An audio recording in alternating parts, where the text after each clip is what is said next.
I want to talk to you about your content calendar. So we've talked about the type of content you want to create and how it'll help you.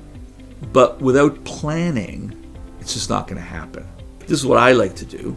Once a week, once every other week, I just create content. I take an afternoon and I make a list, I make some scripts. I work towards that day or that afternoon or that morning, whatever it happens to be.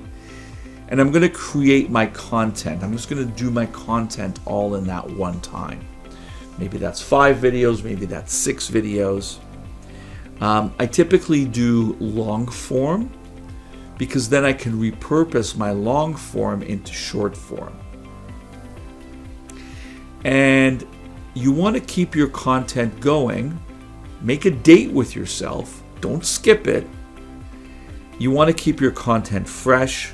So create yourself a window to do 5-6 long form videos that could then be edited down into shorter videos, what we call repurposing. And then every month you might want to have a different theme. For example, January might be a homebuyer planning session. February might be community spotlights. March might be market trends. So plan and rotate your themes. You want to post every day, really. And every day you could have a different theme. Like Monday could be testimonials. You upload a testimonial. Tuesday could be a Q&A. 3 could be content.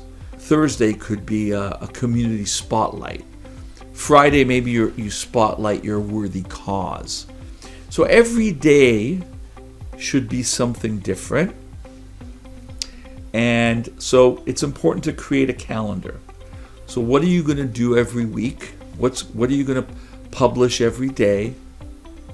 What are you going to shoot that once or twice, once a week or twice a week, whenever you set aside that time?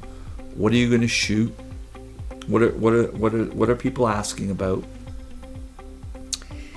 And then once it's edited, the long form is edited, you're going to take that long form and you're going to repurpose it into short form. If you want to learn more about that, the difference and how to get it done, visit my website. You'll find the link below, the virtual video editing at virtualvideoeditor.com. And so your viewers will appreciate variety, but again, for you, what's important is consistency.